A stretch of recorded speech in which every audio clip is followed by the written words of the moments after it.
Then and now, we got the crown when we rock the town. Hot sound keep us breaking ground while we chillin' lounge. 3 generations, black nerd soldiers, podcast snipers trying to pop culture. Allegedly, haters try to talk, but a pedigree in rare form.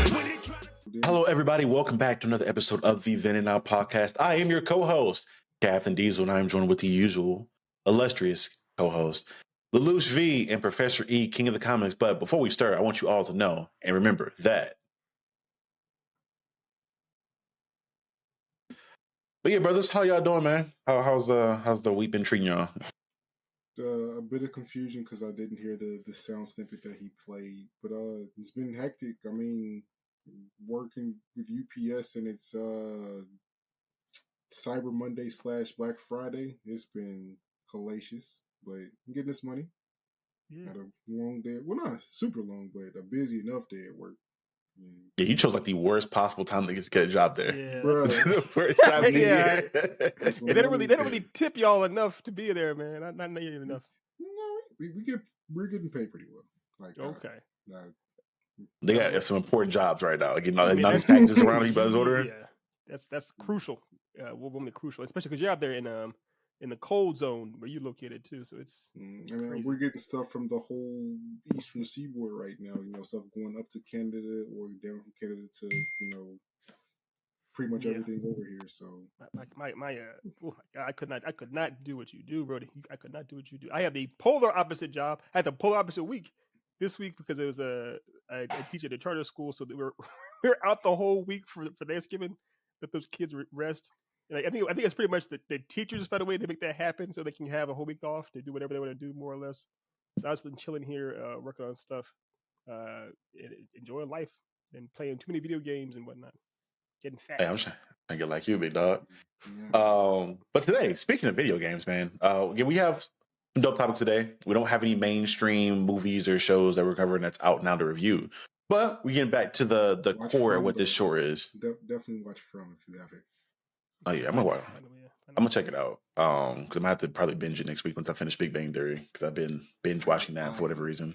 Hate that series. We'll get that later. We get that. Not to digress too much. That's a massive digression. Oh yeah, it's gonna be a whole conversation. But anyway, getting into things that we do love and that things that we are thankful for, because we have past Thanksgiving. We didn't do an episode on Thanksgiving, obviously, but in the spirit of it, we wanted to look at video games we are thankful for. This time, in effort to not let the segment run like 30 minutes, we get one video game that we are thankful for. Numero uno, one. I know I'm usually bad about that too, having subsects, but I want to make sure we move it along somewhere because I already know us. We'll get in my tangent about 5 games.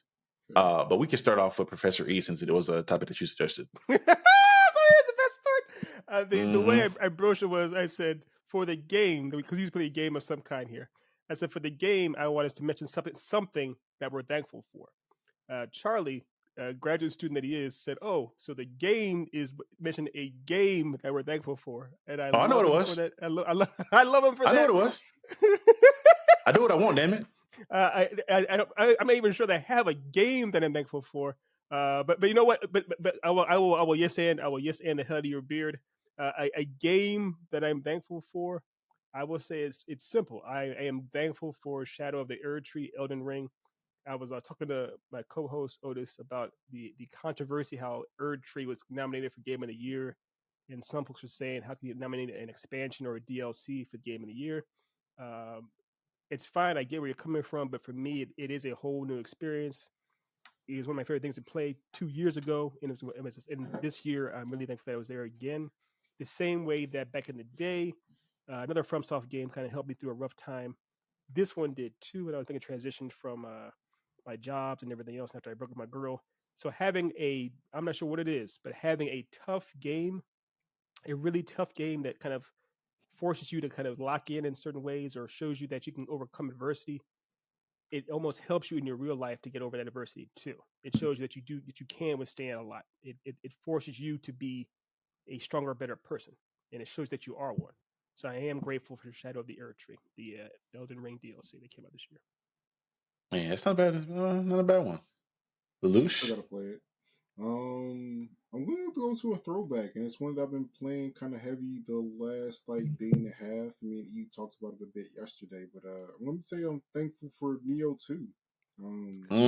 It's one of the few games out there with like pretty darn good customization for black hairstyles. Like it's like not just one. There's like 4 that like look really good on black characters. So respect to them for that. Also, in the FromSoft wave, I think that this is probably like the most stylish one when it comes to combat. Like the combos in that game are pretty nice. They're much more stylish, a lot more drip than a FromSoft game. It's pretty drippy, like pretty drippy. Great lore. I mean, it's a little bit of horror aspect in there with the audio from that game. I mean, if you have not played Neo 2 and you like FromSoft games, like go get it now. Like it's probably like $20 on the PSN at that point. If that, it's a PS4 game, so it's still old. But like multiplayer, so you can go in there with 2 of your friends. They make it so you can like start missions as a lobby with your friends, unlike a lot of other FromSoft games where you got to go through 2 skips and a jump to get your friend to play in the game with you.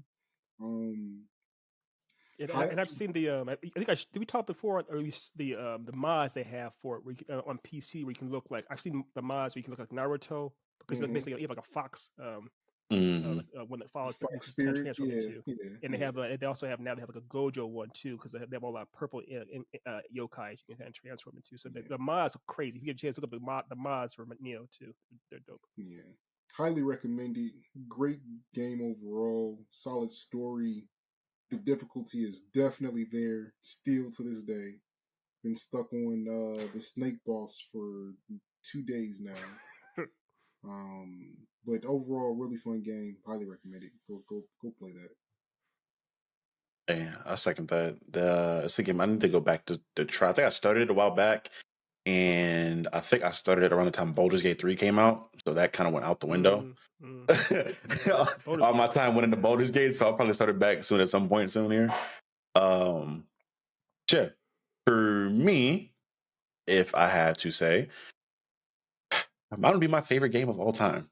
I've mentioned this a couple times, the different pieces of content, but Mass Effect 1 is a game that I will say truly made me a gamer wholeheartedly. Because I think up until that point, I'd only really been playing the Negro games, the sports games, the Call of Duties, the Grand Theft Autos, the Dragon Ball Budokai like fighting games. That was one, because I got that game I think on like my 8th birthday, and I didn't quite understand it, or like I couldn't really comprehend a lot of the things I was reading.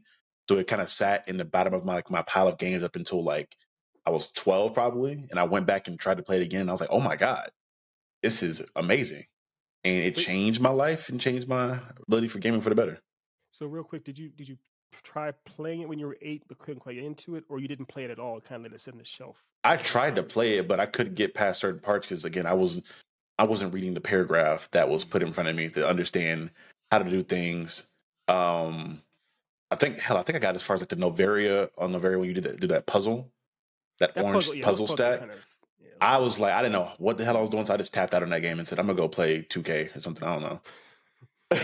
Those puzzles, for those who don't know, Charlie got me into playing the first 2. I beat the first 2 Mass Effect games, but this was like last year, Charlie, or 2 years ago. When you tried playing it?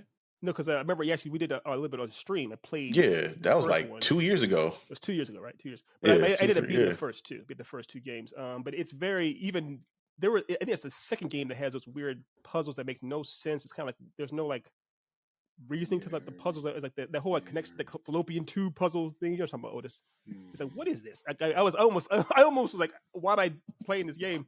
But yeah, those games actually do hold up pretty well. That's kind of BioWare is like a OG. Yeah, it was like it was in a time where BioWare could do no wrong. I mean, we got Knights of the Old Republic, then you got Dragon Age. I mean, they were hidden, and then they weren't. Yeah, they had that. Well, they had a whole change in management. Pretty much, like nobody is there from the original OG back in the day. Sounds like Ubisoft. Yeah, sounds. But I know Belgar, Dragon Age Belgar's getting a whole bunch of shit, and it has some supporters and whatnot. I played the game the whole way through. We won't do a whole review. What I will say is the hair, the black folk hair, they managed to get really good black folk hair in that game. You can have your hair done pretty nice. I was like, okay. See what else? The game could be shit. That's fine, but I got my hairstyle. I want it. I'm happy. I'm happy. Yeah, it's pretty okay. Pretty okay. And yeah, so again, if y'all want to check out Mass Effect, the Legendary Edition is out for like what, $30 now? I think I bought it for like 40 when it first came out and like played through all 3 games like within like 2 weeks. Like I binged that shit during the summer. So I may do it again on stream at some point soon because I love those games. But yeah, y'all let me know in the comments below if you guys enjoyed any of the 3 that we mentioned here, or if you have your own personal game you would like to share. I, as well as my co-host here, be more than happy to hear what you guys have to say about that stuff. If it's trash, I'm gonna tell you though. Yeah, that's Jesus. That's He'll be in the comments. I would have the sense since it seems like so. Dev, I'm guessing that was your first essentially RPG of all time was Mass Effect that you played all the way through. I mean, technically, it'd be like Mortal Kombat Deception, I guess, if you're counting that. You want to count that? It counts as RPG. It's action. Kind of, sort of. It's like open world action RPG. You had to like build your character up with different fighting styles. That counts. But that was the first like I'd probably say that's like the first legit one I played, where I get the customization options and all that good stuff. You have multiple characters. You have the actual classes of characters, like tanks and everything else. Oh, Pokemon counts. Yeah, I played Pokemon Red on Game Boy Advance. Like that was like the first one. In okay, 100%. No, yeah, because I haven't played. Y'all know I haven't played. I'm too old for Pokemon, really. But what I mean is, like, as far as Pokemon, it seems like it's more or less you yourself are one character, and you have I guess, a little group of monsters, more or less, right? Mm-hmm. When I think of RPGs, I think of the more traditional sense as far as having like different classes that are all on one team together, like the tank, the kind of sniper or the rogue. Essentially, your Pokemon play those roles with their stats and abilities. Okay. I mean, it's just like it's not a whole lot of difference in like the gameplay between like Pokemon and like an early Final Fantasy game when it's turn based. You know, you got your set of people. They are turn based actually. Yeah, that's true. Mm-hmm. That's true. Okay. Yeah, so I imagine for a lot of people that is their first RPG or their first time having a turn based game is a Pokemon game on Nintendo Game Boy back in the day. Okay. Was that was your first one, Otis? Otis was the first. Okay. Word. I'm an old head. Y'all know this to the nth degree. My first real one that I finished all the way through was Final Fantasy VII. So that has because I tried touching some of the other ones earlier, and it wasn't. And again, you have to remember back in 1995 or so when that game came out, or even earlier, whatever. It wasn't really RPGs weren't in the West. They weren't. Yeah, they didn't really hit nearly as much. People didn't care about them. They didn't hit at all. So that game really turned all of us up on our head, so to speak. So speaking of being turned on your head, well, that was a terrible transition. No Diddy. Terrible segue. Girl bosses. Get into the meat and potatoes of the main topic. This is the conversation that was raised by Professor E. More so on the recent, I guess, infusion is the best word for it I could think of all these, I guess, strong, independent, woman-led shows. And if not the shows, again, there are certain characters that just have very strong women in them that are written very well. Is there anything in particular you want to kind of focus on as far as a character or a story, Professor? Sure. I mean, in a way, we've talked about all of them already leading up to this. But back in the day, a couple of years ago especially, there used to be a massive pushback on the idea of a girl boss, whether it be in film or TV or books, comics, anime, that kind of stuff. Because the characters that were representing quote unquote girl bosses were two-dimensional at best. They were not. They were either a Mary Sue or they were just a one-dimensional character that was kind of annoying or something like that. They were such an overwhelming overcompensation of trying to make them seem strong that they didn't have any depth, and they weren't necessarily the best way to write. They were good characters regardless of their gender.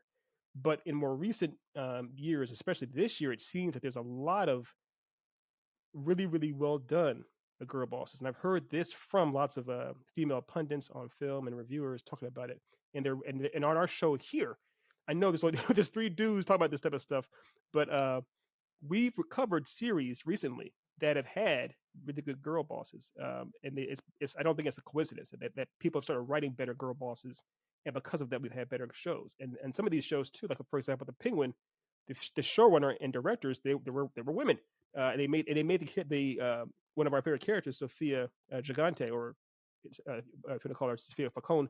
They made her such an amazing character, and she was a very well-rounded, amazing. I think she's probably the one of the benchmarks for a girl boss, in my opinion. We also covered last week Arcane. For those who haven't thought about it, actually stopped and think about it, that show is definitely a female-led show, and there are lots of female writers that work on that show too, on that series as well. Vi, Jinx, Caitlyn, Ambessa, and Mel. Mel is definitely a boss too. Mel, yeah. Mm-hmm. So it's like, you don't really think about it. I saw a big poster, like the main poster for the series is literally Jinx, Vi, Caitlyn, and Mbessa. It's like that's it's just showing the girl bosses, and it's not about it's not trying to have a massive agenda or a massive message. It's just trying to tell a good story, and I feel like that's what people that are much more aware of how to be a good writer or storytellers understand that you can have amazing female characters, but don't let their gender be the defining trait about them. Just let them be good characters overall. You know what I mean? And there was also a movie I saw. I won't get into spoilers for it, but I saw with a buddy of mine, Justin. We watched Blink Twice. It was directed by Charlie's wife, Zoe Kravitz. It's her directorial debut. Oh yeah, I avoided that movie like the plague. I wouldn't. It actually is. I won't say any spoilers about it. It is good, but it does show again really really cool, really well-rounded female characters in it. And I'm just glad. All this is just to say that I'm glad to see that that we're able to do good. Hollywood's trying to do good female characters that actually are characters that are likable and enjoyable. Yeah, I mean, as per usual, Hollywood is trying to catch up to what's going on in anime because we've had some pretty bossy girls in anime for a while, from S Death and Akame got killed to Akame and Akame got killed, and half the rest of the cast in Akame got killed. To going over to Full Metal Alchemist, when you got Olivier Armstrong, Izumi Curtis, Riza Hawkeye. Kakaguri, Kakaguri, yes. Claymore, going a little bit further back. The Black Lagoon, where it's all about just badass scary women. Revi's like Revi, Belalenka. My God, what's the maid's name? I was trying to get her name too. Roberta. Yeah. Literally like an android. It's the Church of Nuns. Like all the nuns in there are moving coke, got their straps with them. You know what I'm saying? They about that life. Yeah, no, it's it's legit. And also, we haven't really talked about it. We haven't done a review of it yet. Hopefully, we will maybe next year, I guess. Dan to Dan. That show, I only know the first 9 episodes. I don't know the story that well. I haven't read the manga. I think Charlie and you, Otis, have both read the manga. I read the first issue and that was it. I have avoided the rest of it, so I don't want to get shit spoiled for me. Oh, right on. Okay, yeah, same. I don't. Once I start enjoying an anime, I stop reading. I don't read the manga. But there's no denying that Momo and her grandma, I forget her name, and Psycho. Ira, Psycho, yeah. The 3 of them are definitely girl bosses, and they're very different types of girl bosses. Momo is a very complex character. She's not some simple, typical, kind of all around perfect Mary Sue. No, she's very powerful, but at the same time, she's very flawed. She has lots of her emotions get the better of her all the time, but she still is able to handle business. Her relationship with Okarun is fantastic. Her relationship with her grandma is fantastic. Her relationship with just her classmates is just it's fun to watch her be who she is. And I love seeing that kind of stuff. I'm just encouraged by it. And maybe I'll be honest, I'm biased because I have so many female students now, and I'm glad to see that they actually have essentially good role models to look at up to, essentially, when it comes to the world of storytelling and fiction, as opposed to back a few years ago, it was looking rough out there. So, question: would y'all count Sailor Moon as a girl boss? I do. I never watched it, so I couldn't tell you. Because she was, from what I remember too, the stories were about her dealing with different things. It wasn't simple, straightforward. She was a team leader of her troop of all female Sailor Scouts, and then Tuxedo Mask, who was useless. It's the reversal of that trope. So I respect it. So it was about him. Yeah, fuck him. She is like a universal level character, so it's hard to not call her a boss, but Yeah, she's I do. also I consider that. she's also I kind of consider girly. that. Yeah, I definitely do. Depends on how you define it. Yeah, I mean, even one thing too is I like the idea you can have well, completely well-rounded baddies. I consider Agatha from Agatha All Along Mhm. maybe an anti-villain or something. She's a very complex character, but I like the idea that she is complex. I'm not saying that it's a perfect show; it doesn't have to be, but I'm saying the way Catherine Hahn approaches that character, it is engaging. Yeah, It's fun to watch that type of a character do their thing. I mean, the fact that she literally was killing off. I mean, spoiler, killing off lots and lots hundreds of of witches people. for a long time, and pretty much tried to conspire against the main character to kill them too. It's complicated. It's very interesting to watch. I agree. Like, I feel like there's been this thing, and y'all can correct me if I'm wrong. Looking at historically, when it comes to American media, I feel like American media in its inception has always promoted a idealization of a perfect world, or a American dream, or if it's westerns, it's the hero. It's always been this caricature of an individual, or of a people, or of a thing, and there wasn't a lot of depth into what made them them.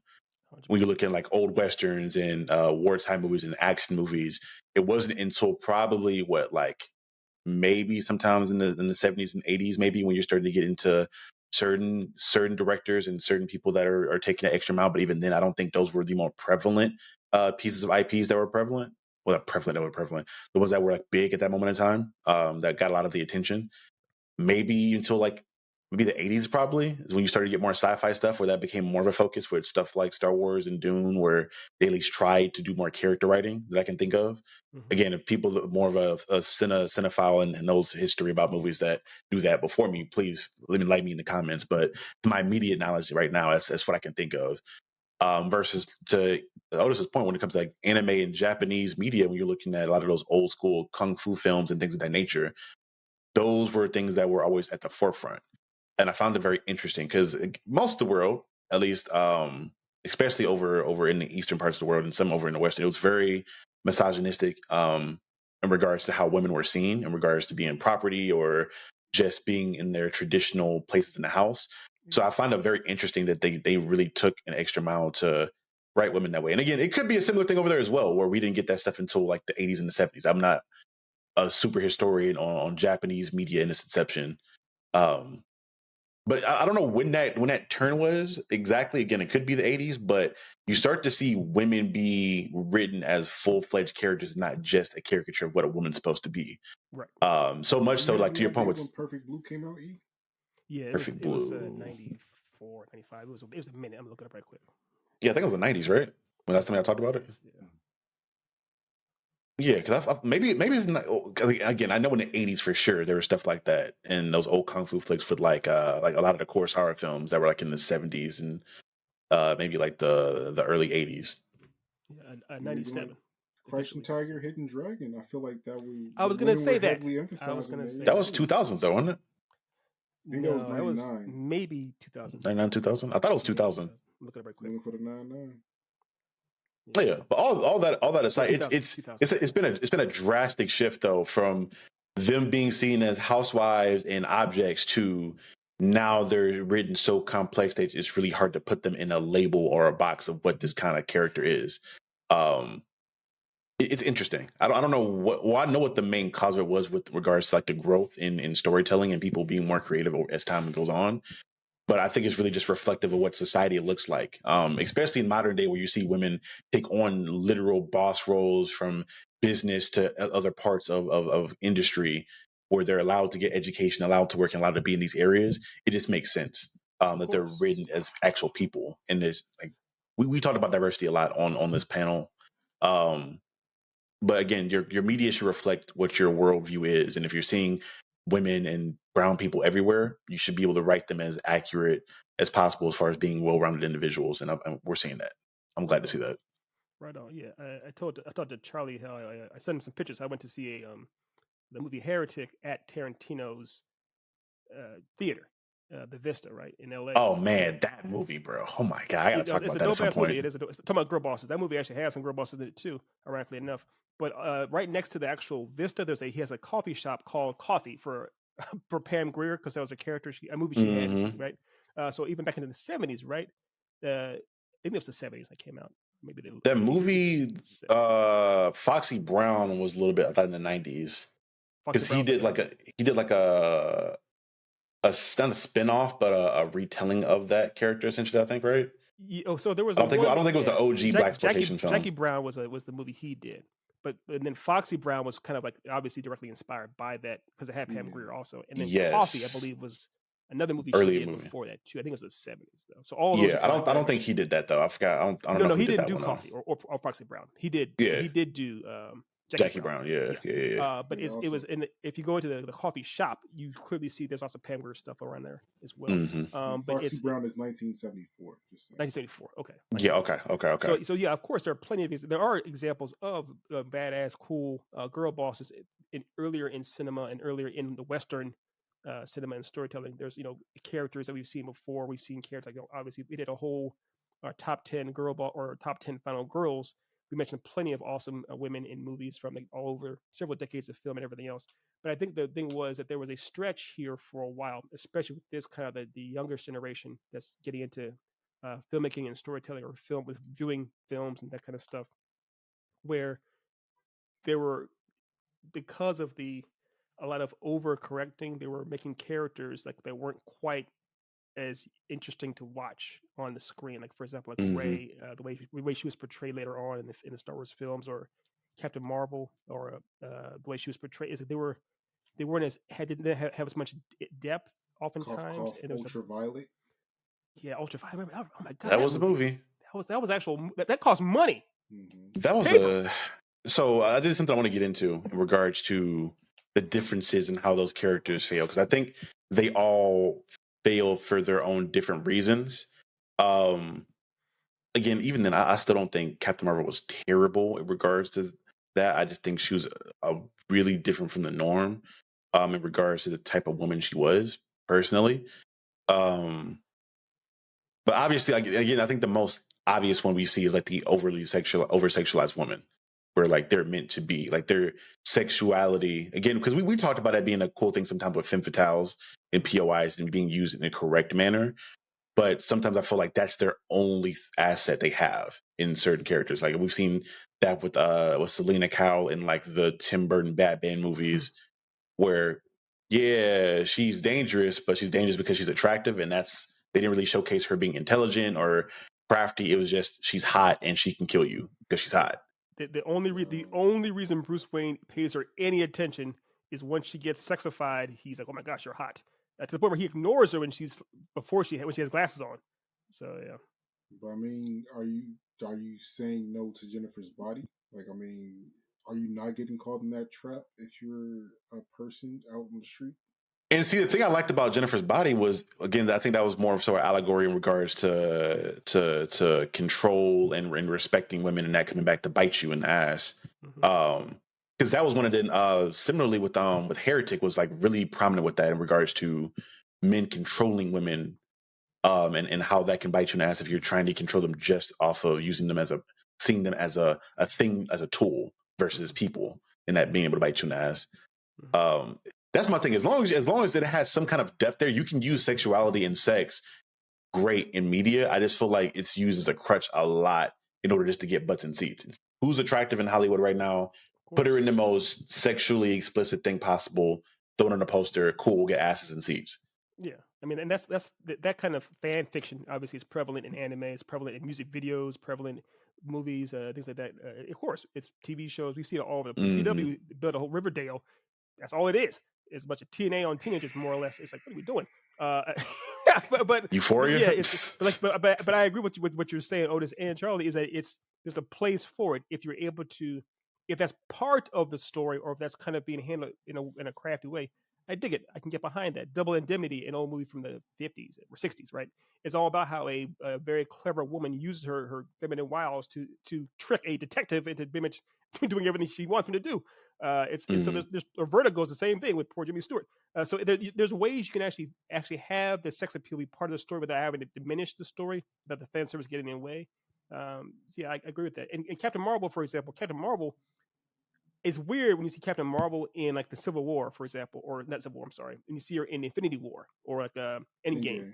Her writing, the character is so much better, even though she's on the screen a lot less, is because it's the writing. You don't know how to actually handle the movie portrays her, her own movie portrays her much more like stiff and doesn't give her anything to do.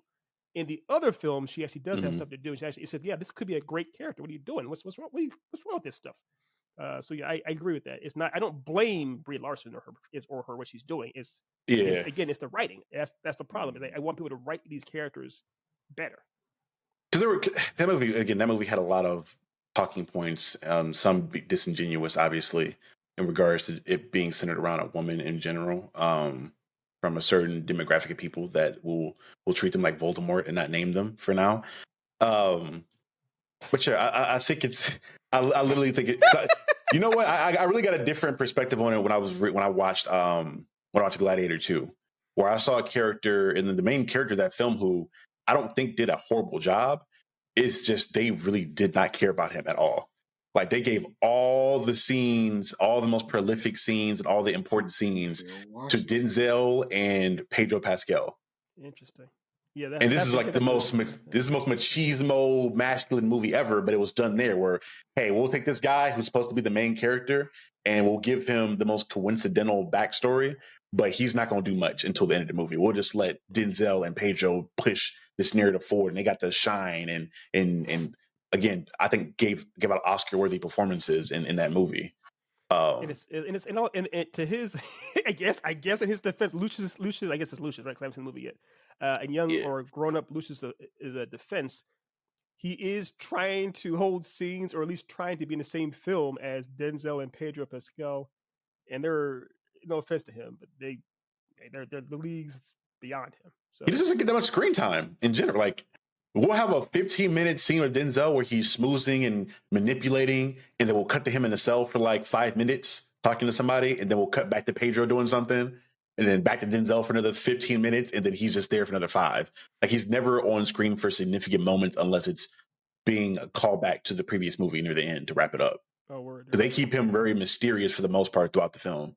I don't know. I've seen that a lot more so with women a lot in certain media pieces where they're just around and not given the opportunity, even though the character may or may not have been written well or had a chance to be great. They're just not given the proper timing, screen time in whatever medium is. 100%. Yeah, 100%. That happens, which is the worst. Out of curiosity, sticking within the Captain Marvel, the view behind her by the public eye. Why do you think she gets so much negative flack, but like Captain Britain doesn't? Like, she's actually like beloved. I don't think people know about Captain Britain like that. Not as unless you read comic books. I mean, you see her in the What If series quite a bit. You're talking about the new version, Captain Carter. Okay. Yeah. Captain Carter. Yeah, Peggy, I think that's just because she just has a connection to Steve, really. I think that's all that is. She does have more personality as well. Like in the What Ifs, because she's primarily in the What Ifs. She has more. Yeah. She does have much more personality, and she, like and Charlie said, she is coming off of the Captain America movies where we saw more of her there too, and she was even in Captain America where she's trying to be as tough as possible. They do show her still getting shit because she's a woman. And you see her trying to, as a real person, do the best she can with rough circumstances, so to speak. And then you see her get like off really quickly in Multiverse of Madness. That also. Yeah, her runtime got cut in half. Oh, the puns are. You have the dad jokes. I'm the dad. Man. But yeah. For that reason, I think it's not perfect for Peggy or for Captain Carter.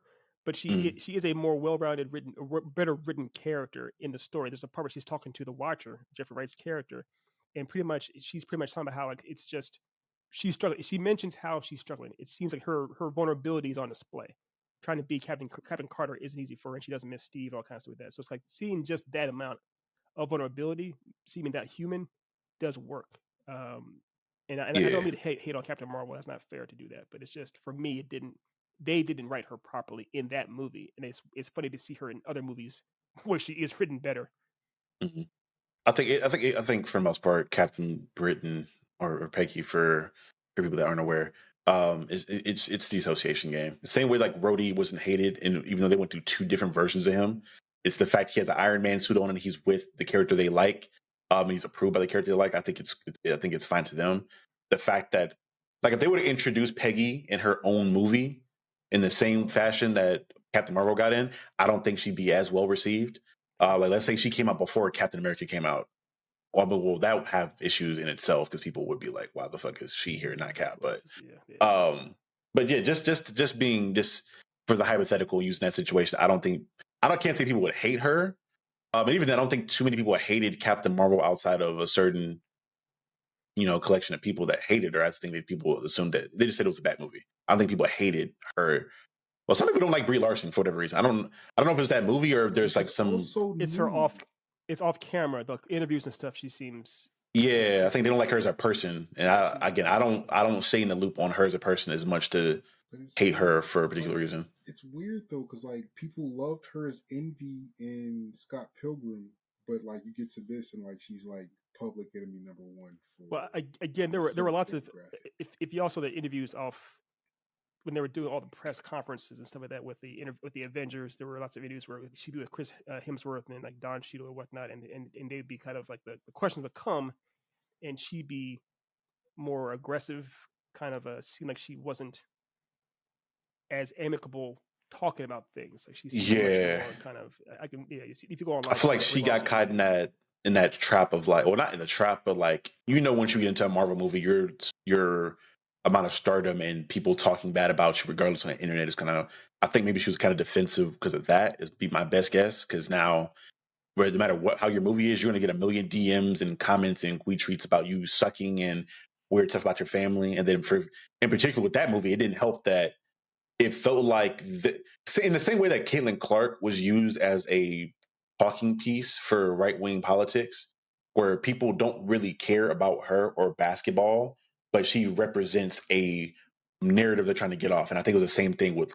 Captain Marvel in regards to the strong woman narrative that some of those men in that demographic hated. They used her as a symbol for that, or like a thing to attack. And she got caught the brand of that. Yeah, it's a much bigger, a lot more evolved around that in particular. Yeah, that's fair. And I think as I haven't seen the show, there was a show also called Peggy Carter, which came out around the same time as like Shield, or maybe even before Shield. Yeah, it was like right after Agents of Shield, I think. Right after Agents of Shield, right? It was after. I'm not sure how that. All I know is that show didn't do well enough to have more than one season. So it's still, obviously things aren't perfect. There are plenty of people out there that will not give female characters in general, no matter how well written they are at the time of day.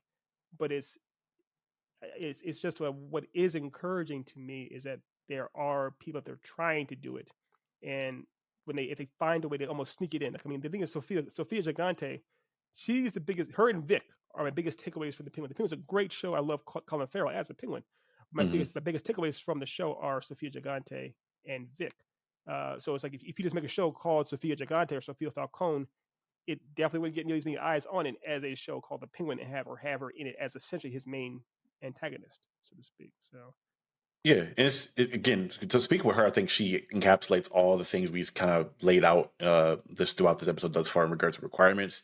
She gets the screen time. She gets a full depth of a character and a backstory. And again, the biggest thing is the screen time. Like, she gets moments in the show. They intentionally write moments for her to shine.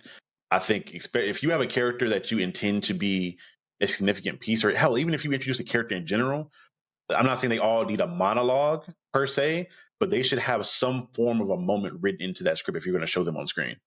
Okay. Unless they're like literally like extras in the background. I think you need to make sure. That's something with Arcane we talked about before, where like every character shown had some sort of moment, subtle or otherwise, and it wasn't wasted. 100%. Again, which is harder to do. It's harder said than done, or it's easier said than done. But I think that should be the standard that people shoot for. Of course, if you like you said, if you have time, it's a series, 8 episodes. 8 episodes, yeah, 8 episodes. 8 series, episodes, have yeah. time to do that kind of stuff. Of course, 100%, it's there, and they did that with Arcane really well. They gave some of the characters their own arcs, and they gave them plenty of time to do their own thing. They're well fleshed out characters. But sometimes there's another thing too. And this is something I tell my students about is making sure you understand the difference between a Mary Sue and a transformed character. And when I say Mary Sue, all I mean essentially is a character who is good at everything without any real explanation or without earning it, so to speak. People gave Rey a lot of kickback because she seemed to be good at a lot of things without earning it. Even though I still enjoyed her a lot in episode 7, people were saying, why is she able to beat a guy in a lightsaber fight? Why can she fly so well? She was legit the definition of a Mary Sue. Quite honestly. She was able to use the Force to get her over a guy that had her, a stormtrooper that had her locked up. It's like, so all these things happen on her first try ever, right? So it's I'll give you that. It seems rough, right? It seems rough that she could do all these things, because it would seem unearned. Then you cut to somebody like Vi, and you watch Vi beating up people in Arcane, and it's like, why can't she do that? Well, because we see her when she's a kid, all she does is practice punching on a dummy, and she loses fights also, and she also practices Vander. All the skills she has as a boxer, she earned. So in episode, was it 6 or 5 of season 2, when she goes into cage matches, or not cage match. I guess the boxing arena. Pretty much cage matches, yeah. Cage matches, and it's knocking out dudes left and right. It's like, yeah, we buy all of this. We know she's good at boxing. She's earned it. Yeah, but also she's bad at lots of other things. She's bad at she's bad at expressing herself to her lover. She's bad at being friends. So it's like it's a more rounded. Well, you earn what she can do, and you show that she's bad at other things. That's kind of how you get around the idea of being a Mary Sue, whether it be a male or a female.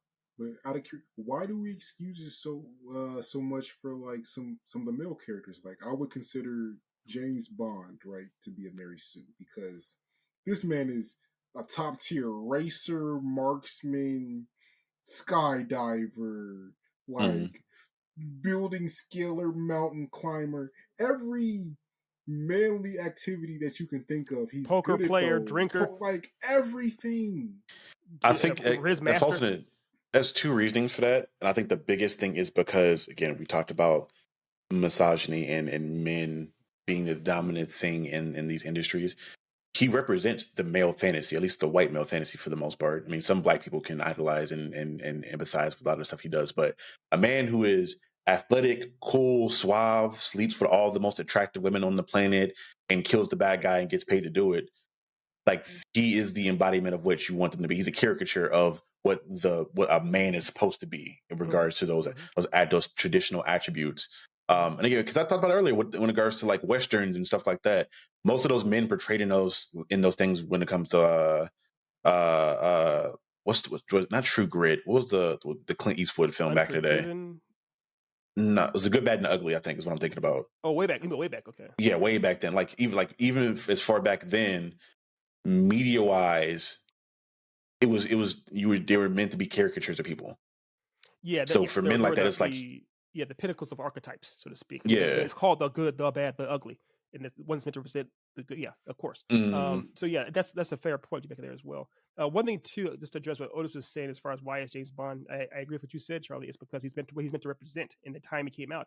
He wasn't meant to be. There was nothing meant as far as trying to have any real depth with the character, and that's the whole idea of it's a double standard. But one thing that I actually do appreciate about the Daniel Craig era of James Bond is, even though he is good at a bunch of things, he also is bad at a bunch of things too. I mean, the first you see him immediately after he does his first mission, he goes into a consulate and blows it up, or embassy, and has to blow it up because he's being so destructive that there's no alternative. Essentially, he kills a bomb maker and then blows up the whole place.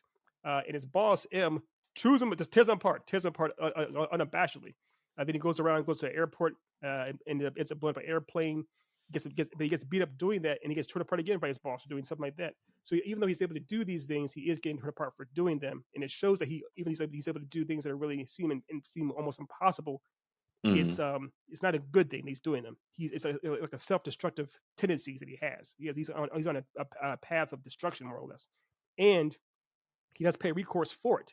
His wild actions end up getting him caught or captured by the bad guys and tortured in a very brutal way. If y'all have seen Casino Royale, where he gets his his manhood destroyed for so much that he gets put into a hospital. So I think there's a balance to it as well. If you are good at lots of things, if you show that there's a recourse for it, or if you show that there's you have consequences for doing those things, you can kind of give them a little bit of leeway. Mm-hmm. At least for characters like that, yeah. Or sometimes it's meant to be a gag. If I'm looking at literally the extreme version of that being like Austin Powers, who's just great at everything a spy should, well, relatively speaking, everything a spy should be good at. As long as you're acknowledging that, like, hey, this is a gag, or you're acknowledging the absurdity of it. Like One Punch Man is a prime example of like this guy who is just like ungodly strong, and that's the running gag. You're not taking that seriously. I think there are times for it to fit. For like every isekai ever where the main character is absurdly OP in a world that he doesn't understand whatsoever. Well, that's for the same reasoning as James Bond is escapism. It's meant to like give you an escape into reality. If you went into another world, you wouldn't want to be a regular smith or like a baker because you're not strong enough to fight. If I go into a new world, I want to be the god of that new world. I want to escape and be different. I look at it in the same vein. Yeah, in my opinion, yeah. Fantasy. You're put into a new fantasy world. It's this ultimate escapism. It makes perfect sense there. And I think one thing too, if you look at it, one of the biggest Mary Sues or Gary, they call him Gary Stews. Gary Stews. Fiction is Batman. And this is a character that, especially before the absolute era of Batman comics, was like he's just good at everything and everyone. It's just he's able to literally beat gods in fights because he's so smart. And the one thing they try to one way they try to not defend it, but try to kind of justify it is that it comes at a cost. Similar to Blade, if you've seen the first Blade movie especially, they're islands. Bruce Wayne and Blade are islands. They can't really get close to anybody because they themselves are so they see themselves as so damaged, or see themselves as they're so in love with their job, they can't have a personal relationship that matters. And so that's kind of the trade-off. It's a trade-off with the character. Yeah, they can do a whole bunch of insane, crazy stuff, but they, at the end of the day, they're by themselves in bed, crying themselves to sleep, so to speak. And to just double down on that a little bit further, it's been something, especially as of recent, within the last couple of years, where he's been married to Catwoman or attempting to get married to Catwoman, and you've seen all these crazy things happen because of who he is. Like that detractor from being so great at his job, and the fact that because you're putting all these prisoners in prison, they don't like you, therefore they will come back and try to kill you and fuck your life up. And you just have to keep doing your job over and over and over again. Because they tried to explain his Mary Sue tendencies with like the training around the world and literally training under every type of thing possible, from magic to ninjas to some extent being like in some really weird places, like doing ballet or some crazy shit like that. Yeah, it's always some kind of person he trained with somewhere on the planet in that time period he was gone. But it really wasn't until recently with like introduction to like Ghostmaker and Catwoman being more involved in his life, and to an extent early on with the Robins, were showcasing how even they were in danger of him like being such a Mary Sue. When you're so good at your job and your job's putting away crazy people, you're putting yourself and people you care about at risk. But it's constantly, for him, it's a compulsion, damn near, where he just cannot do his job. Yeah. Which in and of itself is a weakness, basically. Yeah. And on a complete tangent, I fully believe that Robert Pattinson's Batman cries himself to sleep every night, 100%. I mean, they kind of show that almost in the movie. He's not looking at with the mascara, the mascara under his eyes. That mascara is running for a reason. So yeah. He it's classic, like just hiding his feelings under a job or under something. And you got to face him at some point. Which again, I'm so interested to see what they do with the next movie, to see if they actually acknowledge that stuff. We get another movie where he's just like, back to business as usual. I'm kind of disappointed. You have to acknowledge it. He had a full transformation. He had a massive arc. He had much more than I would say than any other Batman. He had a real arc in that movie, as far as like, I can't go by vengeance anymore. I actually am a different person. Yeah, and the people. That's the weird thing too. Is I know we're on a tangent, but the citizens now, at least some of them, do see him differently. They don't all see him as a weird, crazy person, or at least he's a helpful, weird, crazy person. He's damn near Spider-Man now. He got them. He's kind of your friendly neighborhood Batman. Yeah, so it's I'm curious to see how they play it. I have no idea how they will, but I'm curious. As long as they answer what the fuck he was doing all that time in Penguin, because like, okay, it's like some of the stuff at the beginning, I can excuse you not knowing. Or caring. Explosion that levels a good portion of a city block. Like, where you at, bro? Like, I'm hoping this is the training arc period, like where he's like, okay, now I'm going to learn how to fight more and not just punch people with body armor on.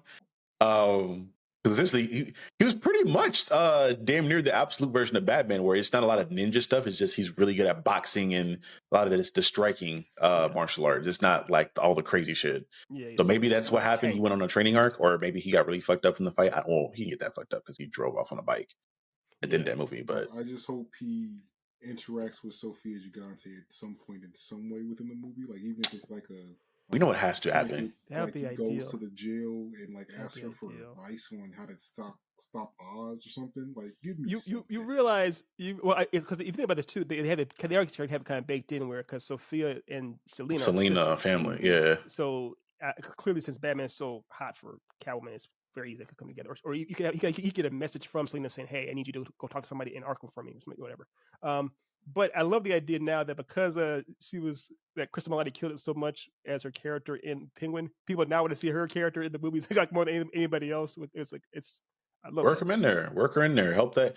I think that's how those shows should work now. Where what Marvel tried to do with stuff like with Agents of S.H.I.E.L.D., where okay, you're dealing with the fallout of the major events. A major event happens. Show how that transitions into the next period or the new landscape. Because in every movie, you're going to introduce a new landscape. Obviously, like, oh, the world's changed like this. This is happening in that time period. Well, now you have something that can show you directly how that happened in an in-depth way with regards to the city and the power structure and who's in charge for different things like that. Yeah, I guess, and the thing is too, because I know with Marvel, they had it with WandaVision, right? And the whole deal was with the Doctor 2 into the Multiverse of Madness. That it was if you hadn't seen WandaVision, seen Wanda go full, pretty much turn heel, may have been a bit jarring. So if let's say you hadn't seen any of the Penguin and you go into Batman 2, and Sofia Gigante is around and has a bigger role, and there's a lot of there's clearly there's an air about her. It may be jarring too. So it's a fine line you have to walk where you can actually have people who haven't seen the shows appreciate the characters that are coming from the shows, or appreciate the changes in the movies and the films. Yeah, it's interesting because part of me is like, don't care as much because it gives people a reason to go back and watch those shows. But the other part of me is like, from a good filmmaking perspective, you probably want to give some kind of information on who this person is for people that didn't see it. It's interesting. Yeah, I mean that's the dance. That is the dance, though. But to bring it back to girl bosses, Sofia Gigante was dope. Yeah, let me see. Yes, it's up there, and it was rapid fire too, because it was with the Penguin and Agatha all along, and then Arcane. All three of them were all good. I mean, but it was, even regardless of how you feel with the show, she was still, because before that, I don't want to get into this right now necessarily, but like there were some of the examples we had, like She-Hulk, for example. She-Hulk was. Let's talk about that. Let's get into that. I want to pause that. Let's get into She-Hulk. No, because we reviewed it, but I don't think we talked about her as a character as much. No, we didn't. We did. Always we didn't really. But I'm saying the show as a whole wasn't as well appreciated necessarily as something like, I wanted to appreciate that show. I really did. I really wanted to enjoy it. Yeah. So I can again, if you're talking about the writing and certain way the shows went, I get that part. But there's a lot of people that just hated her and hated that character. Yeah.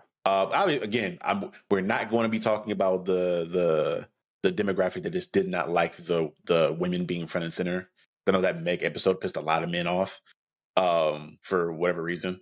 Yeah. Well, I know why, but I'm not. I mean, I actually enjoy watching her make the stallion dance. I bet you did. I bet you did. Like, I mean, me too, buddy. Me too. You were right there with me. I saw you. I'll replay. I ran that back a couple times. I for sure rewinded it a couple times on my TV. Yeah. I don't know. Oh, okay. But no, her character in particular, I rather enjoyed the aspect of her kind of finding herself. Because we've seen it before in other films where you give this character this godlike ability and they like kind of flaunt it around. Especially in like the classic movies where like a nerd is like now popular. Where like they have this resemblance of popularity, so now they abuse it. What was the Nick Cannon movie where that happened to him? He got like exposed for being a nerd or something like that happened. Oh yeah, Which is it's a remake of another movie. Yeah. Yeah, it was Love Don't Cost, not Love Don't Cost a ago. Thing. It may have been Love Don't Cost a Thing. I don't remember. I think it was that. Yeah. But it was essentially that where like he got date him. Pays for spending $1 million to date him. Yeah. And it makes him popular because of that. But it's a classic trope you see all the time, and I always find that interesting. Because it really dives into like that of like human nature. And I've talked about that before. Why I find that so interesting in regards to how people will react in these situations somewhat realistically. Like if I am somebody who, if let's say I'm not me, I'm 5'5", I don't have an athletic build, I'm not really charismatic, and I'm just me. And all of a sudden I get this power where now I'm 6'6", I'm swollen, shredded. I get this extra amount of confidence, and now I'm flaunting this around, especially now that got me notoriety and how I operate. It's interesting seeing that. Granted, this is more comedic in nature. It had a lot of kooky shit going on, but I personally don't think people would care as much if this was Ryan Reynolds doing this. Like if this was like a man in this situation, I don't think people would care because they like him as an individual. And I'm not even. I don't even think it's acting quality because like we've talked about Orphan Black on this show. Yeah, she's like that. I mean, the show she did right before this, she got several Emmys for playing the clones, all those clones in that show. Right. Yeah, Orphan Black. It was like that's probably one of my favorite shows I've ever watched. I binged the fuck out of that show, and like the fact she played like 5 distinct characters separately, sometimes at the same time. Yeah. I'm like, yeah, she can act her ass off. Yeah. So it's not her acting ability. It's not. Script. Yeah, it's the script. It's the screen. I think more so the screenplay than anything else. That's what I'm saying. Like, that's the problem. Is that again, it's the way they're writing the characters. One thing that tipped a lot of people off was like in the first episode, I think it was, where you see Bruce. We've known Bruce Banner for like what decades now, basically, and we've seen him struggle with this whole transformation to the Hulk, where he gets calls from the other guy. And in the first episode, in the first like 10 minutes, she's like, "Oh, I can control my Hulk ability," and he's like, "What? How?" He said, "Oh, I'm a woman, therefore it's hard. I'm used to being hard." It's like I get what they're going for, the idea of what women have different struggles altogether, but it would have been more engaging as far as again earning it, as staying away from the whole Mary Sue zone. If she earned the ability to kind of transform more controllably, or if seeing her not be able to do that as easily, seeing her struggle with that transformation and having to deal with that kind of thing would have made her endeared us more to the audience. I would have had a bigger issue with that if we didn't see that same thing in the comic. And that's more so my issue, is that this is probably one of the more comic accurate characters, or like characterizations of them, of her being this kooky from her introduction and her solo runs, where she immediately is a bombshell. She's immediately confident in her abilities. And well, to your point in comics, she doesn't really transform back and forth. So I'll give you that, to that point where she's just her now. She's just She-Hulk. But it's really comic accurate, and people don't like that tone. I'm like, well, this is either tell me you don't like the character. I get that. If you don't like She-Hulk as a character, I understand that. But I think there's a lot of disingenuous conversations around the character itself, or because it was issues with the comic accuracy. That was the thing I saw, and people didn't like that. It was a thing with like certain characters being introduced, but again, if your biggest point is the writing forward in regards, you didn't like. I didn't enjoy the multiversal robot as much either. I thought that was kind of weird. That finale was. That ending was. Yeah, that was wild. That was too much. It was too much. The show was like a smooth 7 to an 8 for me for a minute. Then we got to that, and I'm like, okay, this is. It was a solid 7, and then they did that. Because I mean, the showcase with Daredevil, coming in there, I enjoyed that. That was fun. Cool too.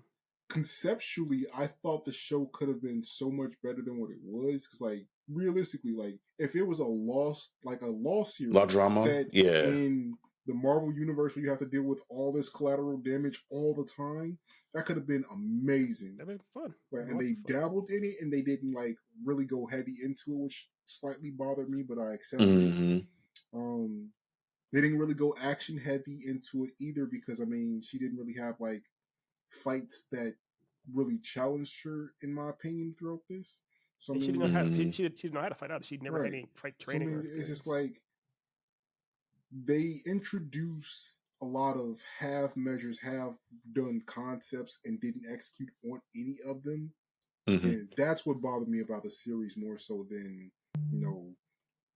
who gets mad at an attractive woman twerking. Why do you look at that? That bothered me. People that don't like black women. Well, granted, I will say too, that was it wasn't.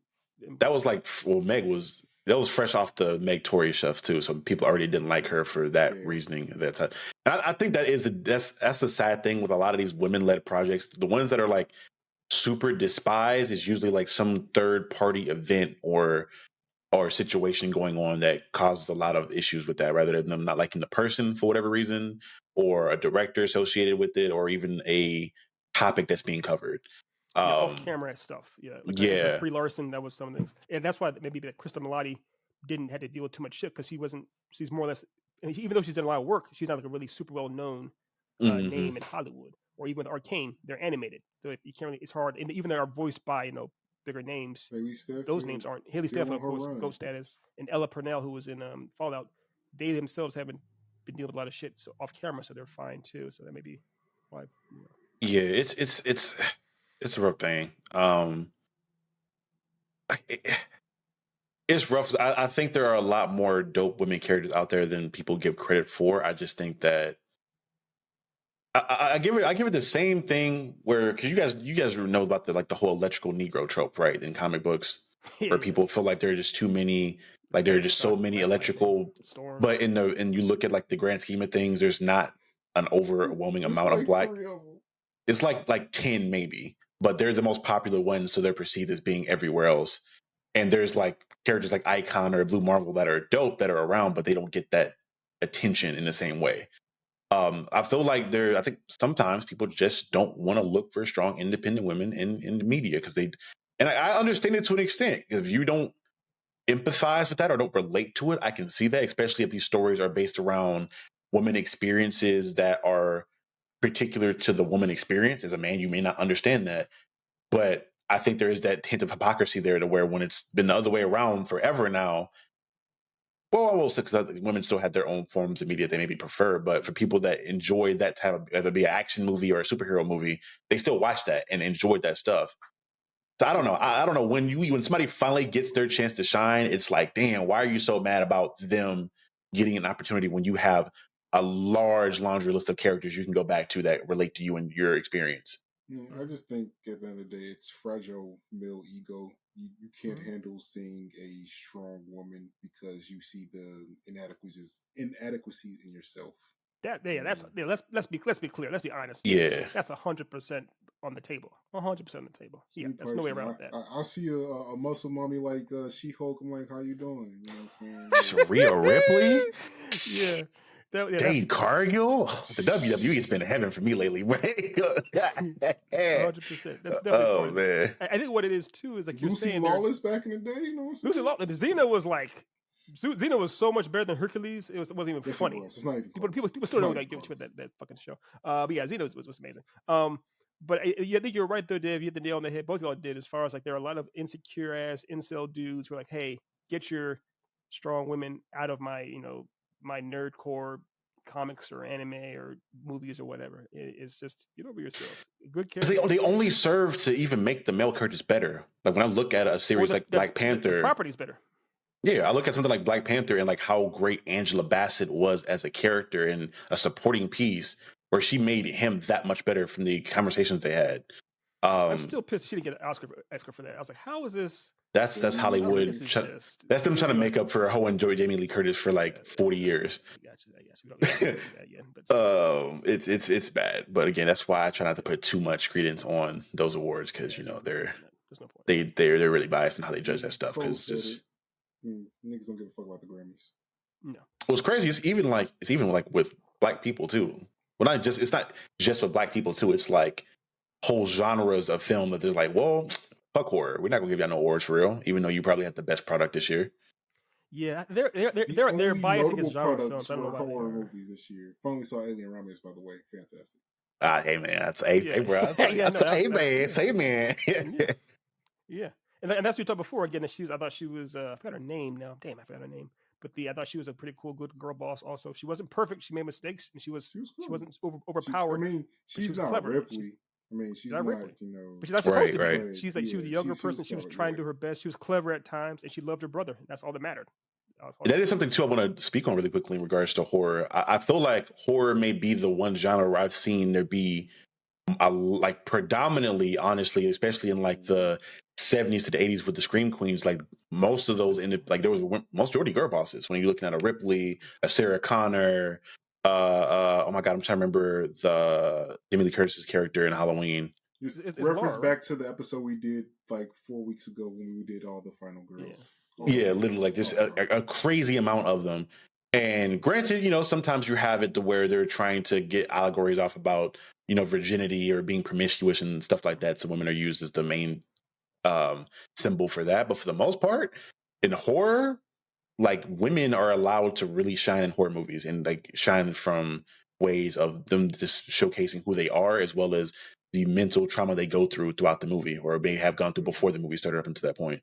And this is something that you and I talked before about, Charlie, was how I think when Danny was here, how bizarrely accepting the horror community is and how friendly they actually really are. So it's almost like there's not as the insecurity isn't as dominant in the horror community. So it's like, yeah, we want to see. It's cool to see awesome, badass girl bosses doing their thing, whether it be Pearl in the movie or an X, whatever. It's like, yes, that's fun. We enjoy doing that. I went to a buddy of mine, Jeremy, went to a indie horror creators convention, or not convention, but like a little meetup about a month ago.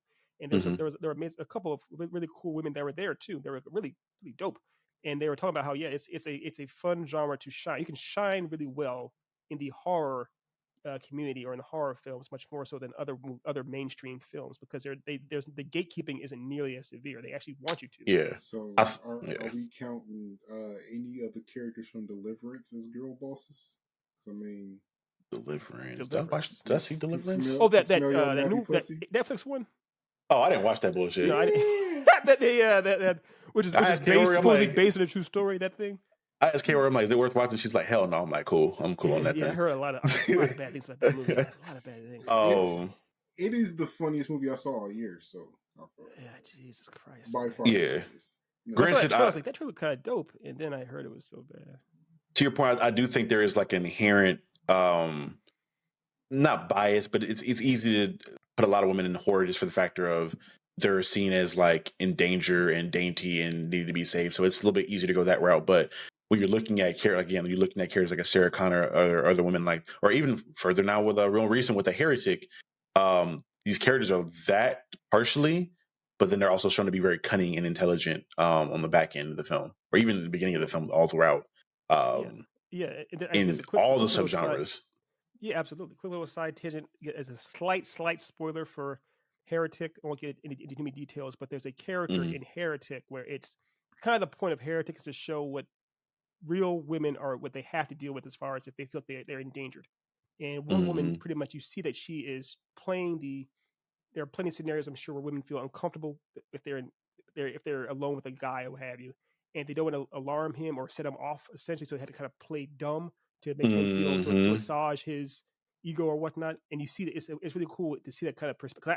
I know very little about that, obviously. So seeing that a movie portray that really well as far as how a woman would feel in that scenario, having to be kind of, who she's aware that she is in a unfavorable situation and she has to do what she has to do to survive.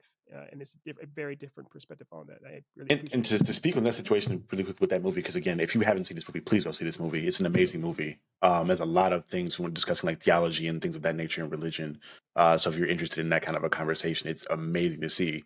But to your point there, like they have that character, but then her co-star is essentially the prototypical woman boss, where she's questioning things, she's assertive in her opinions, and she's fighting back, and she's seen as a threat, so she's taken out or seemingly taken out.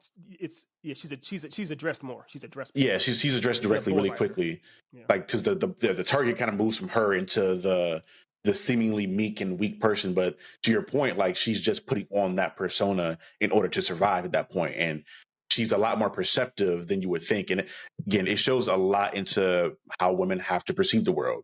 As Black people, we see it all the time with like code switching and things of that nature, where we have to be and seem more docile in certain environments in order to survive. And that doesn't necessarily mean we are that, but we're doing that in order to move forward and to see another day. And it's, again, when you're able to capture the experience of an individual like that in a way that many people may not understand, especially if you're a man, because I've only maybe had to do something like that, maybe if I'm like with adults or in a neighborhood I'm not familiar with, where I kind of have to do that maybe. But for the most part, I don't have to get around another man or a woman and feel like my life is in danger just because I'm a woman and I could be taken advantage of, or I could be sought to be violated in that moment in time. Yeah, it's a very unless you're in prison, then you got a different story there. But anyone watching this, if you want to submit scripts for a comic about a woman being enforced with a bear or a man and how that plays out, oh god, shoot that our way. Please don't do that. Otis's way, exclusively. Yeah, send that to him. We'll give you his email exclusively. Hotmail.com. Oh my god, that was so stupid. That was. I don't know when we're gonna give up the estrogen testosterone war that we have on the internet. Because it won't die. It won't die. It's always this. Again, I'll be trolling at this point. I just troll. I don't care. It fueled a presidential election, like just now. It literally. Yeah. And that was like on the last legs of it too. Like this is like that's not even the peak of the conversations. What are we doing? 2020 and 2021. We're going crazy with that shit. And the red pill community, like the red pill creators and all that good stuff. Or maybe we're on top. I don't even know anymore. We're slightly off, but like it's really something that you need to address and discuss, because these things push the things we see. Like when these narratives are formed, the things that get attention to get pushed and get backed financially are things that are directly opposing to that, because hey, we feel like men are going to watch this movie, so we'll put it out. We'll put out a Michael Bay movie because we know men want to see sweaty, greasy women in action. Versus sweaty, greasy. Because bro, the women are always sweaty. Like there's always a lens flare, and they're always greasy. Sweaty. That's the best part, greasy. Like tell me you watching Transformers 1 and you're seeing Megan Fox sweating her ass off to deal with that car for what? No, I feel it was right after school. Why is she sweating so hard? Right, of course. No, you're not wrong. You're not wrong. It's just the greasy. That's the part that got me. The greasy. Imagine them just like sweating and eating hamburgers. But yeah, I got you. I got you. More like oil grease, not like food grease. It just looked like I don't know, bro. It's Michael Bay just had to borrow some of the Diddy oil. It's okay. Jeez, it's literally Megan Fox is literally wearing Diddy oil in Transformers. That may not be false. That may not. Surprise shit. She damn near had to put it on for fucking Ninja Turtles. Oh yeah. There was that. Y'all remember in Ninja Turtles 2, right, where Tyler Perry was, and like she like. I don't remember Ninja Turtles 2. I don't remember Tyler. There's a second one. Yes, it did happen. I forgot what the second one's called, but there's a part where she like goes all school, like naughty schoolgirl, and then she approaches Tyler Perry because Tyler Perry's playing Baxter Stockman. Yeah. Oh God. Before he comes to fly. How did he get that role? What the fuck? How did he get that role? Guy is worth $1.5 billion, but it's a horrible. If you get a chance, do yourself a huge favor. Just watch the scene where he's like laughing about Comic-Con. It is the most like, oh buddy, what are you doing? I'm still down for Jennifer's body though. I'm not gonna lie. I get trapped still to this day. Amen. Say man. You've seen Teeth, right? Have y'all seen Teeth? Y'all seen Teeth? I watched enough of it. I watched enough of Teeth. That's another one where it's horror, but it kind of gets into that aspect of like women taking that power back. Yeah, it's the whole point of Teeth. Well, essentially, teeth are in places where they shouldn't be. We'll put it like that. But the idea of it too is they only come out if it's like she's being it's a defensive thing. Yeah, she's being assaulted. Which happens to her like 7 times, and was like, why did she get hit somebody? Yeah, I'm like, damn, she is just like. But again, that could be the reality for women. I'm not. Because I don't want to sound like we're victim blaming. I don't know how frequently that happens or the threat of that happens. So yeah. Again, movies like that are very interesting because you get a chance to kind of not paint a narrative, but showcase that representation of that story or that perspective and that experience. Yeah. Because I mean, again, there's no reality in which we could ever, as much as we would try to empathize, we can never understand what it's like to be in that position, to be in the position of a woman.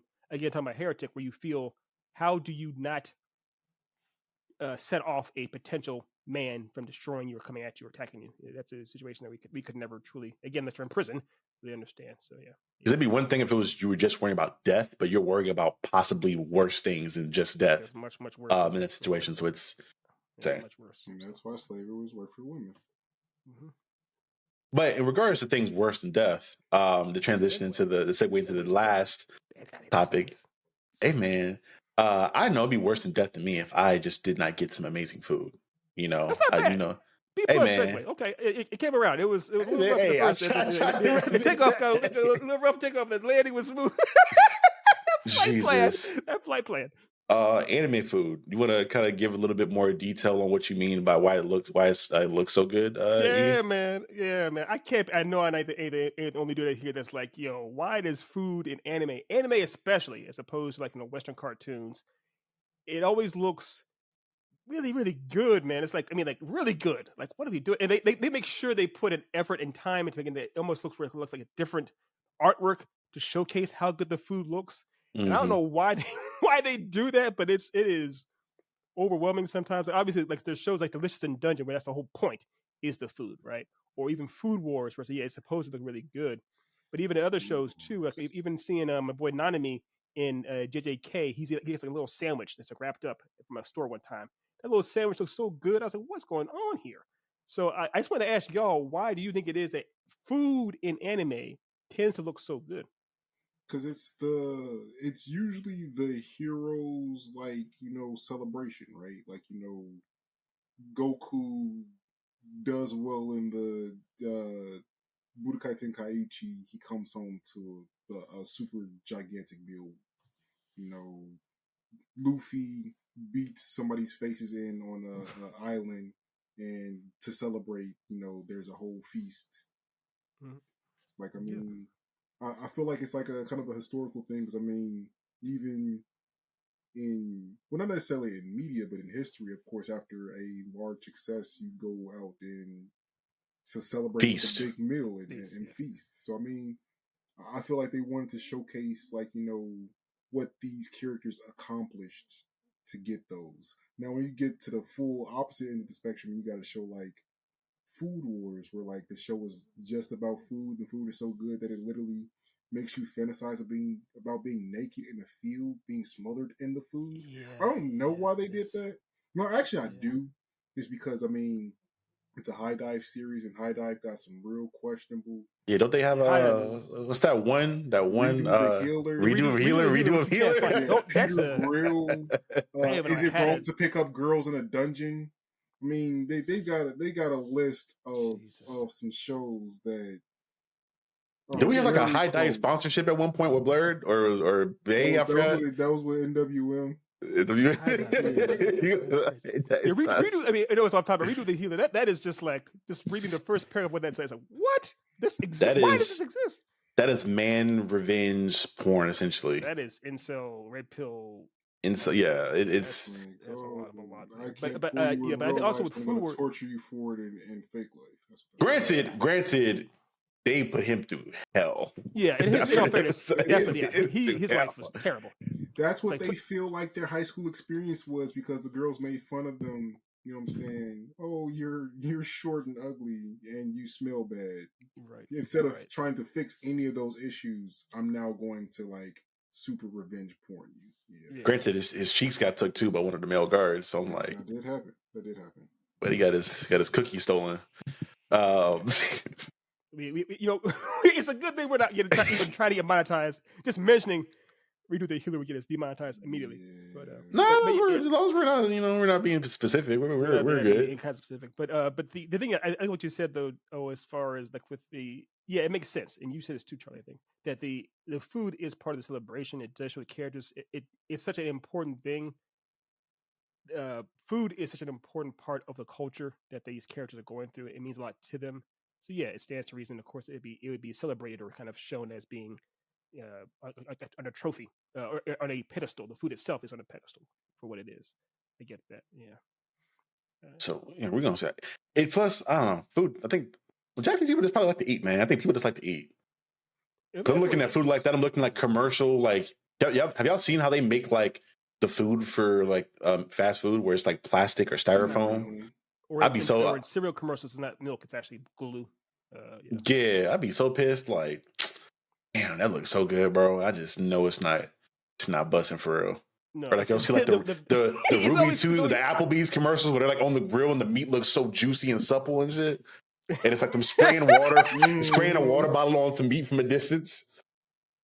But the thing is though, they've done those studies to show how much we drool while watching these commercials, and there's there's a word for it as far as like a stat. what the drool quotient is a person has during a commercial, they try to get it high enough that to actually that they know that it has a stands a chance at getting them to come in. Back in the day, if y'all remember those Hardee's or Carl's Jr.'s commercials used to have like a girl, a greasy ass girl in a Oh bikini my god! you remember this? In the Charlie was Daisy there. Dukes. Yeah, I'm from the South, Charlie but was I've there. seen them commercials. Yeah, And they those be like a Fanta big old commercials? Oh, the Fanta. right. But the point of that was like, yeah, if you're drooling over both these things, like your mouth's getting wet for both of them, it's like that's what that thing was. Hey, but yo. it's, Get with both of them is crazy. I mean, this is literally you can look up the statistics, the actual the work, the research, all kinds of piece of meat. What you mean? They're literally treating us like have y'all heard of the Pavlovian study, like Pavlov's dogs? Yeah. Or so like essentially, his experiment was that he took his dogs and whenever he would feed them, he would ring a bell, and he would do that like for months on end, so that he could get to a point where he would just ring the bell and they would immediately start drooling because they would associate that bell with food and being satisfied. We've literally turned that into like they like media has used that on us as people and consumers at this point. So we hear certain music or see certain things, it's like, hey, I'm thinking about this, that, or the third. Yeah, you remember that time you did that whole like that the bell, that the intro music, not intro music, but the little chime, the little beat from that website from I'm going to say it. But the Pornhub, like that. Oh yeah. It's like we all, every dude knows it's like what that little sound is. You just hear that little sound. It's like, huh? It's Pavlovian there. Right. Seen the videos where like girls like reacting to them men playing it? No, I haven't seen that. Other men. Okay, no. I thought there was a fight outside. I was gonna have to go break up. It's some fucking horse playing. Oh, okay. Sometimes I hate my job. Let's go ahead and get ready to wrap up, man. This has been a good episode. This has been like on that wacky ass. This episode been crazy. I hope y'all found this entertaining. We kind of just shot the shits for this week. I think we've all been kind of tired from the holidays and all the things we've been working on. So it was fun to come on here and just chop it up about random shit for a minute per episode, instead of having to critically review a movie or a show. Yeah, I mean, although at the same time, this is one of the deepest conversations we've ever had too. Like it got deep too. So yeah, I like it. It's fun. Yeah, again, this is what I wish we had a woman on for. We should have like thought to have a woman on for this episode, but we working on it, man. We gonna get some more. I'm gonna work on getting more guests on. We haven't had an interview or a guest on in a long time. But Danny was outside of Danny. Yeah, I don't consider Danny a guest though at this point. Yeah, that's true. We're gonna get it together. We're gonna get more women on here. But again, if y'all have anybody y'all want us to talk to or see, let us know in the comments below. We can work to see if we can make that happen. But again, y'all have any closing remarks? Anything you want to plug before we get up out of here? Yeah, I mean, I was gonna say, of course, as always, is another year comes around. I don't even know definitively how long I've known y'all. Is it 4 years now? They've been doing this? So we've known each other like probably. Well, I've known you probably like 5, because we didn't start then and now until like almost a year after I had known you at that point. Yes, at least a year. And then I've known Otis probably like maybe like 6 years, maybe like 5 or 6. 20. Oh, well, we started playing 2K17 together, so that was 2016.